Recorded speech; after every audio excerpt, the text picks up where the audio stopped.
बिस्मिल्लाहिर्रहमानिर्रहीम। अस्सलाम वालेकुम नाज़रीन, बिस्ट टुडे प्रोग्राम में भलीकार मां ज़ुहैब काका।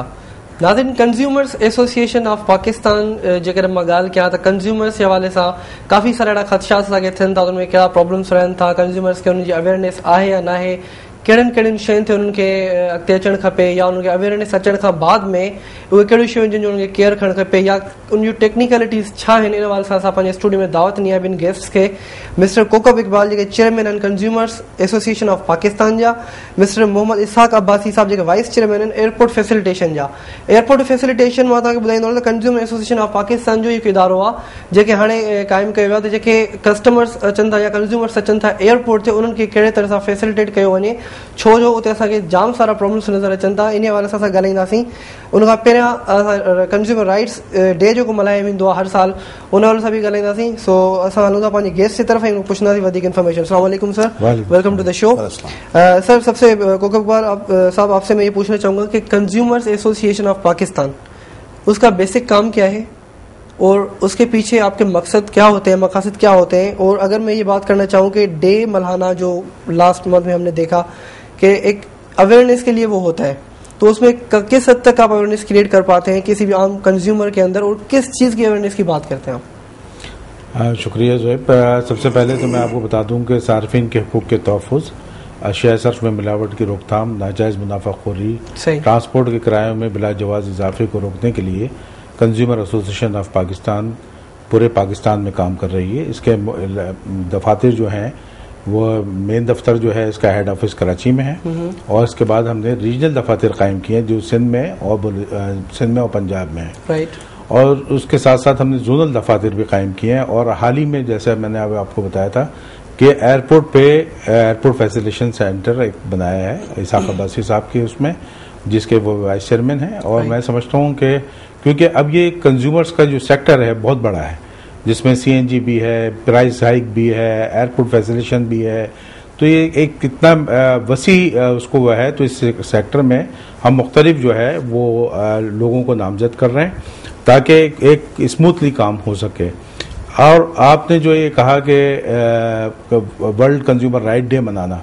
तो वर्ल्ड कंज्यूमर राइट डे का मकसद बनाने का ये होता है कि हमें सार्फिन में उस दिन के हवाले से हम लोगों में अवेयरनेस दे सकें उनके राइट्स के बारे में कि उनके राइट्स क्या हैं। और आपने देखा कि लोगों को, तो मैं समझता हूँ कि पाकिस्तान में सारिफ अपने हुकूक से नाशना है, उनको पता ही नहीं कि अपना हक क्या है। वो समझते हैं कि रोज़ाना हम बात करते हैं कि महंगाई हो रही है, हमारे यहाँ जो है गैर मियारी अशिया बिक रही हैं, मगर उसको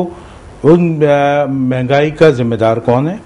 और उसके साथ साथ ये है कि गैर मियारी अशिया खरीदार कौन है। तो और उसको कंट्रोल करने के जो इदारे हैं वो अपना किरदार क्या अदा कर रहे हैं। कंज्यूमर एसोसिएशन ऑफ पाकिस्तान जो है ये इस वक्त पाकिस्तान की सबसे बड़ी एनजीओ है जो कि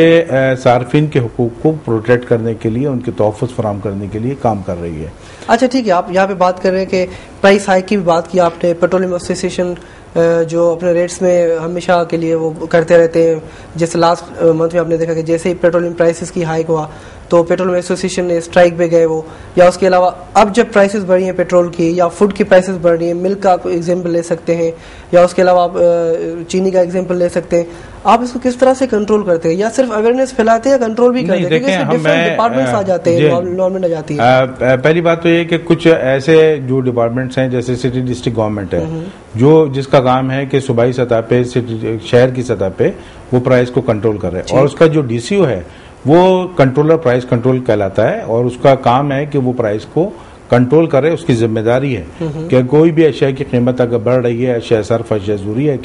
खास तौर पे सब्जियों की, और जो हमारे गोश्त है, मुर्गी है, और इस टाइप की जो चीज़ें, या दूध है, दूध के लिए खास तौर पे ये है कि वो उसके इख्तियारात हैं कि वो उसको कंट्रोल करने में अपना किरदार अदा करें। इसी तरह जो है एडल्ट्रेशन होती है तो उसमें जो है वो मेयार को जांचने के लिए Pakistan standard quality control authority का एक डिपार्टमेंट है, वो उसको कंट्रोल करता है। इसी तरह अगर कोई मोनोपोली कर ले और प्राइस हाइक कर ले, कोई कार्टेल बना ले, जैसे सीमेंट में हुआ और चीनी में हुआ और इसी तरह आटे में हुआ, तो वो एक कार्टेल बन जाता है और वो कहते हैं कि साहब हमने, और या घी और तेल की मसनूआत में हुआ तो उसके लिए अभी पहले कहलाता था वो इदारा मोनोपोली कंट्रोल अथॉरिटी, और गुज़िश्ता 3 सालों से उसका नाम चेंज हो गया है, वो कंपटीशन कमीशन ऑफ पाकिस्तान मुसाबकती कमीशन कहलाता है, जो कि अगर वो कोई कार्टेल बन जाए तो उसके खिलाफ वो कार्रवाई करता है। वो हम उनको दरख्वास्त भी देते हैं, वो अपने तौर पे भी कार्रवाई करते हैं, और उनका पूरा जो रिकॉर्ड है वो किसी भी एसोसिएशन का,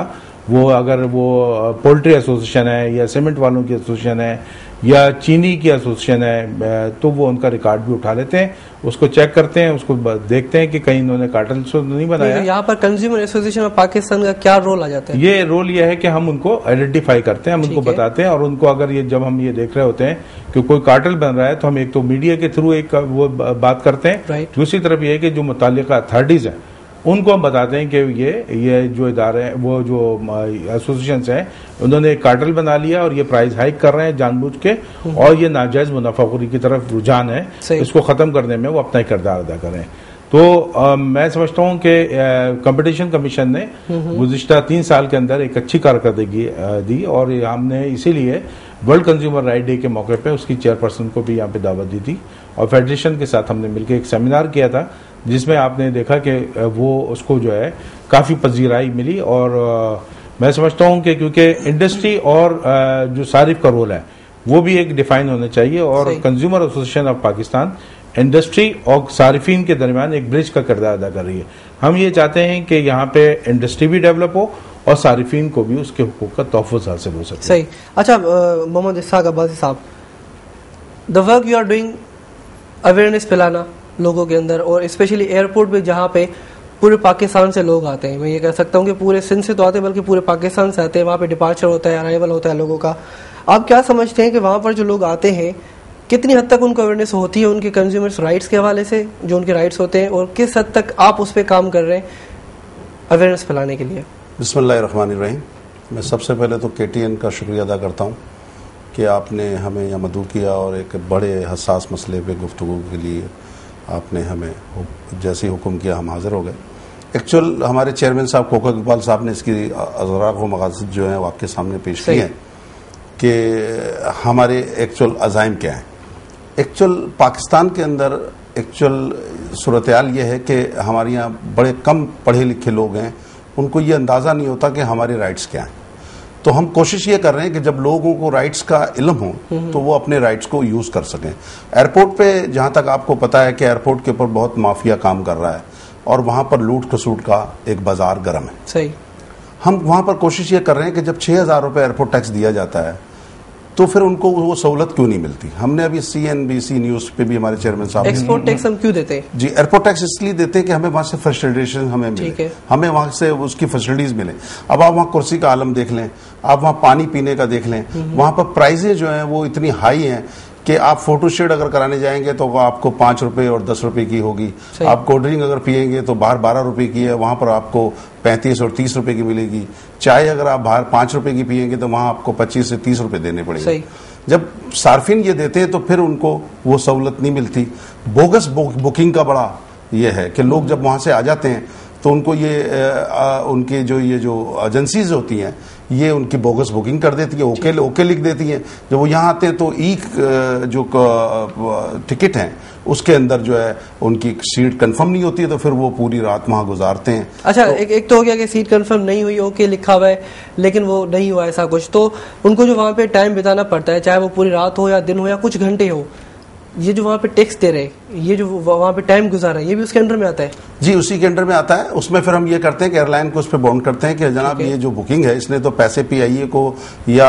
एयर बिलू को या जो भी एयरलाइन है उसको दिए हैं, तो अगर ये बुकिंग की है तो ये तो एक सिस्टम की गलती है, ये इस शख्स की गलती नहीं है। ये तो अपनी उस सीट को लेकर खुशी खुशी, बल्कि ऐसा भी होता है कि मैं आपको बताऊं कि आराम लोग बांध के आ जाते हैं, और जब आप आदमी ने आराम बांधा होता है और जब वहां आता है उसकी सीट नहीं मिलती है तो वो ये कहता है कि मैं क्या करूं कि मैं कहाँ जाऊं, तो फिर बाकायदा उसको दम देना पड़ता है और आराम उतारना पड़ता है। हम फिर ये करते हैं कि उसके राइट तक उसको दिलवाने की कोशिश करते हैं अगर हमारे कांटेक्ट में आ जाए, क्योंकि हमारी जो तंजीम है वो गैर सियासी और गैर किसी किस्म से वाबस्ता है, तो हम कोशिश करते हैं कि उनको कि वो उनको फैसिलिटेशन दें और उनको होटल में पहुंचाएं, और PIA को और दूसरे इदारों को हम बाउंड करें कि वो इनको इनका हक दें। सही। अच्छा कोकब साहब, this is a very good step towards और कंज्यूमर्स, जो एयरपोर्ट का बताया हमें मोहम्मद इसाक भाई साहब ने, तो ये स्टेप आपने क्या सोच के लिया था? क्योंकि definitely you are the chairman and you are the main authority of this consumer association of Pakistan, तो आपके सामने कैसे ऐसे प्रॉब्लम्स आ गए कि आपने सोचा कि ये चीज़ भी होनी चाहिए? देखिए, हम इंटरनेशनल कॉन्फ्रेंस में शिरकत के लिए इंडिया गए थे, जहाँ पे पूरी दुनिया की ममालिक की तंजीमें कंज्यूमर से वाबस्ता वहाँ पे आई हुई थी, और वहाँ पे जब हमारी बातचीत हुई तो उन्होंने कहा कि ये आपको पता है कि एयरपोर्ट्स भी जो है वो भी कंज्यूमर्स राइट्स में आते हैं और एयरपोर्ट फैसिलिटेशन के लिए आपको काम करना चाहिए। तो मैं आने के बाद उस वक्त के जो DG थे सिविल एविएशन अथॉरिटी के, उनको एक लेटर लिखा और उनको बताया कि यहाँ पे जो फ्लाइट्स डिले होती हैं और उसके बाद फ्लाइट डिले होती हैं, फ्लाइट कैंसिल होती हैं, सारी परेशान होता है, हमारा पैसेंजर वहाँ पे पड़ा हुआ है। उसको तो देखें, कोई भी आदमी अगर वो जा रहा है जहाज से तो वो अपने पैसे खर्च करके जा रहा है, या तो वो नौकरी पे जा रहा है या किसी रिश्तेदार अजीज की शादी गम में शिरकत के लिए जा रहा है या कोई और मीटिंग्स में जा रहा है, तो वो उसके जाने का, जल्दी जाने का जहाज से मकसद ये है कि वो फौरी तौर पे अपनी जगह पे पहुंच जाए। और यहाँ पे हमने ये देखा था कि 2 साल पहले या 1 साल पहले, और भी मैं आपको पीछे ले जाऊं तो मुख्तलिफ जो यहाँ पे प्राइवेट एयरलाइंस जब शुरू हुई तो उनको पैसेंजर पूरे नहीं होते थे तो फ्लाइट को डिले कर देते थे या जानबूझकर टेक्निकल फॉल्ट दिखाते थे और उसको कहते थे कि साहब अब ये जहाज जो है 4 घंटे डिले और 8 घंटे डिले। तो इसके लिए जब हमने कोई कानूनी कार्रवाई इनसे करवाई तो अब सिविल एविएशन अथॉरिटी ने हमारे इसके ऊपर एक जो स्टैंडी बैनर्स लगा दिए और उसमें लिखा गया है कि आरिफ के राइट्स क्या है कि फ्लाइट डिले होगी, 4 घंटे के बाद डिले होगी तो उसको जो है वो रिफ्रेशमेंट देगा, और उसके बाद जो है वो फिर अगर वो और ज्यादा डिले होगी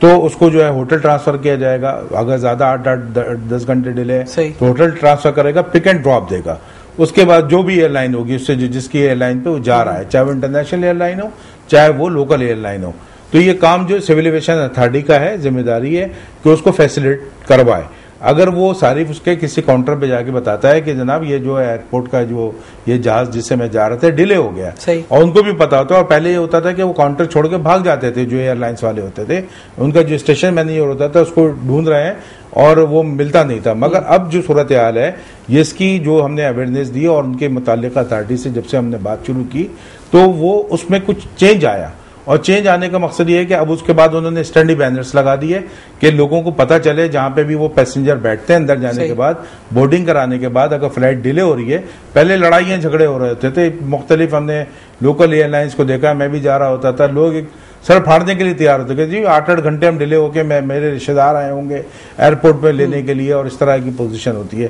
तो ये ख्याल जब आया तो फिर हमने एक इसका बाकायदा एक सिस्टम बनाया और मैंने फिर इसाक अब्बासी साहब से बात की कि भाई मैं ये बनाना चाहता हूँ, और इसके लिए इसके करीब ही एक ऑफिस जो है फलक नाज प्लाजा में हमने कंज्यूमर एसोसिएशन का जो सब ऑफिस है जो सिर्फ एयरपोर्ट को वो देखेगा, फैसिलिटेशन सेंटर है, वो हमने बना दिया, और इसाक अब्बासी साहब फिर उसको लुक आफ्टर कर रहे हैं और हम एक टीम बना रहे हैं। इसके लिए भी मैंने अभी कल भी इनसे बात की है कि तमाम शिफ्टों में, यानी ऐसा दिन नहीं है कि सुबह से शाम तक आप के पास कोई कंप्लेंट आ जाए, रात की भी फ्लाइट्स होती हैं, तो हम कोई शिफ्ट में हमारे जो वॉलंटियर्स हैं वो वहाँ मौजूद होंगे। हम सिविल एविएशन अथॉरिटी से भी हम ये चाहते हैं कि वहाँ पे हमें एक काउंटर मेन एयरपोर्ट के ऊपर को काउंटर दे दिया है, क्योंकि हर आदमी तो फलक नाज में जाके या टेलीफोन पर राब्ता नहीं कर सकता। हम वहाँ पे चाहते हैं कि हमारे भी कंज्यूमर एसोसिएशन के वहाँ पे